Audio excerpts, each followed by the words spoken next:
Hello friends, welcome back to my YouTube channel. तो आज हम डिस्कस करने वाले हैं कि अगर आप अभी इनकम टैक्स रिटर्न फाइल कर रहे हो for the financial year 23-24 assessment year 24-25 के लिए, तो यहाँ पे आपको नुकसान हो सकता है। इस वीडियो में डिटेल में डिस्कस करेंगे कि कौन से टाइप का आपको नुकसान हो सकता है, वो नुकसान के पीछे का रीजन क्या है एंड वो नुकसान से बचने के लिए सॉल्यूशन क्या है।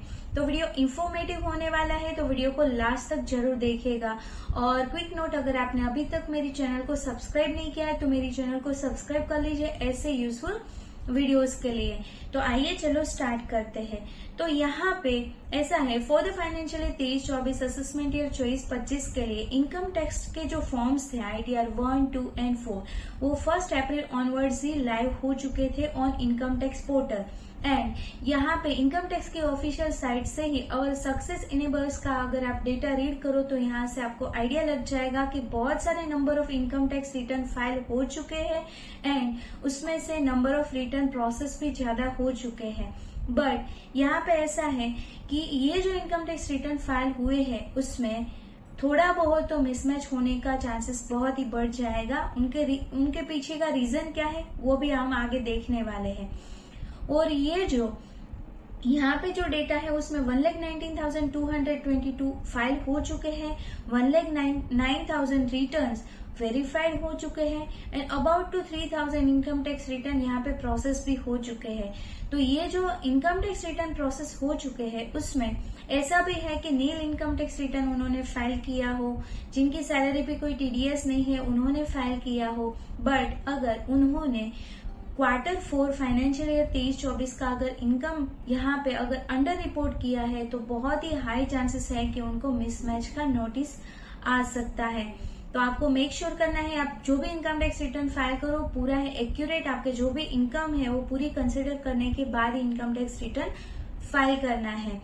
तो सबसे पहले तो यहाँ पे ITR की ड्यू डेट थोड़ा बहुत ओरली यहाँ पे देख लेते हैं कि इनकम टैक्स रिटर्न की जो ड्यू डेट है, अगर बिजनेस की कोई इनकम नहीं है, salary, house property income from capital gains है, इनकम फ्रॉम अदर सोर्सेस है, यानी कि बिजनेस की कोई भी इनकम नहीं है, तो उनके लिए ड्यू डेट है 31 जुलाई। यस, डेफिनेटली आप ड्यू डेट को कंसिडर करके यहाँ पे हरीनेस में हो कि आपका जल्दी से जल्दी इनकम टैक्स रिटर्न फाइल हो जाए। बट वीडियो एंड तक होने में आपको मेक श्योर करना है, मतलब आप मेक श्योर करोगे कि इनकम टैक्स रिटर्न फाइल करने में जल्दबाजी नहीं करना है। एंड अगर बिजनेस की आपकी कोई इनकम है not liable for audit, business में दो है कि अगर ऑडिट है देन 31 अक्टूबर 2024 ड्यू डेट है, अगर ऑडिट एप्लीकेबल नहीं है देन 31 जुलाई 2024 यहाँ पे ड्यू डेट रहती है। ये हुई income tax return filing before due date, क्योंकि आपको ऐसा भी है कि आपका इनकम टैक्स रिटर्न जल्द से जल्द before due date income tax return file हो जाए। बट अगर ये ड्यू डेट निकल जाए दैट मीन्स क्या, अगर आप income tax return after due date file करो तो क्या कॉन्सिक्वेंसेस हो सकते हैं। अगर आप आफ्टर इनकम टैक्स मतलब ड्यू डेट के बाद इनकम टैक्स रिटर्न फाइल करोगे तो यहाँ पे दो टाइप के रिटर्न फाइलिंग के ऑप्शन आपके पास रहेंगे। फर्स्ट है belated income tax return and second है updated income tax return. Belated जो इनकम टैक्स रिटर्न है उनकी ड्यू डेट है 31 दिसंबर 2024 and updated income tax return का जो ड्यू डेट है 31 मार्च 2027।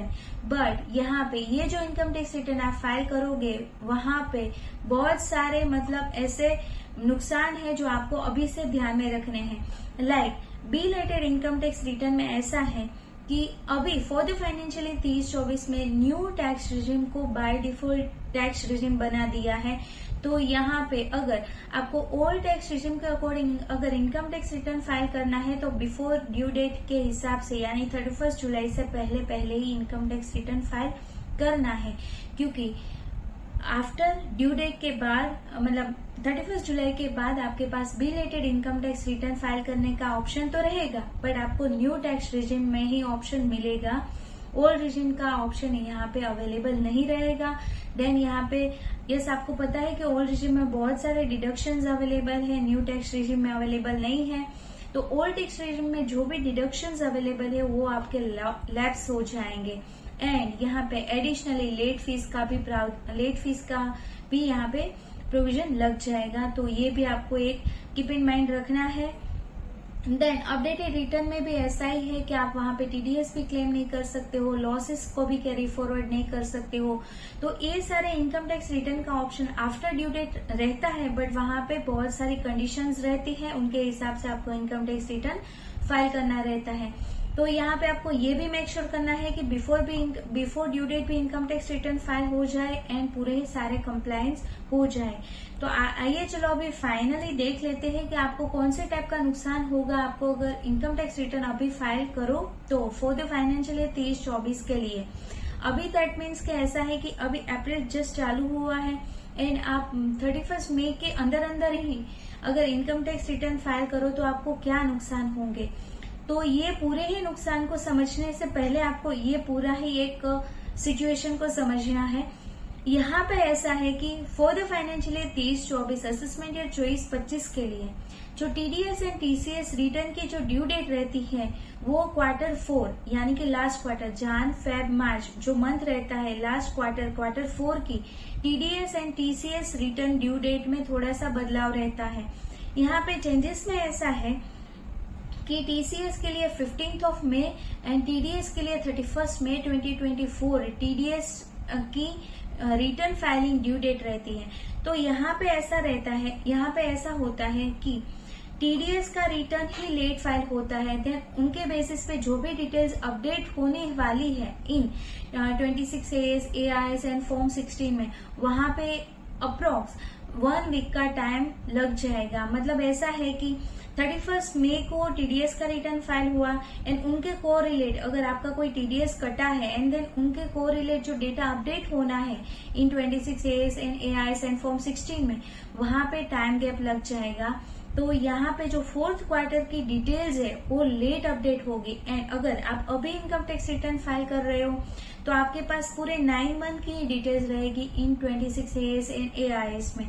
Then on the basis of that अगर आप इनकम टैक्स रिटर्न फाइल करोगे तो यहाँ पे आपकी 3 महीने की जो इनकम है जो AIS फॉर्म 16 है 26AS में अपडेटेड नहीं है उनको आपने कंसिडर नहीं किया, कंसिडर करे बिना आपने इनकम टैक्स रिटर्न फाइल कर दिया तो यहाँ पे मिसमैच आएगा ही आएगा।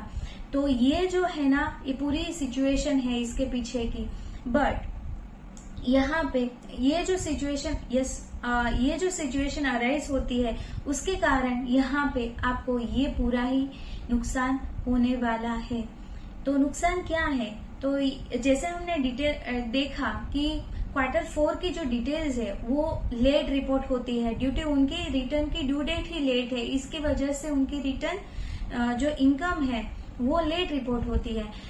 इनकम ऐसे भी कह सकते हैं लाइक इनकम कैसी हो सकती है लाइक इंटरेस्ट फ्रॉम एफडी है, आपका कोई फिक्स डिपॉजिट का इंटरेस्ट है उन पे कोई टीडीएस हुआ है वो Q4 में हुआ है। कैपिटल गेन इनकम लाइक आपने कोई share and mutual fund sale की है उनका कैपिटल गेन की इनकम Q4 के अपडेटेड ही नहीं है AIS में एंड उसको कंसिडर करे बिना आपने इनकम टैक्स रिटर्न फाइल कर दिया। डिविडेंड इनकम है लाइक सैलरी आपकी फोर्थ क्वार्टर की है एंड उस पर टीडीएस एप्लीकेबल है बट आपने जल्दबाजी में इनकम टैक्स रिटर्न फाइल कर दिया कंसिडर करे बिना।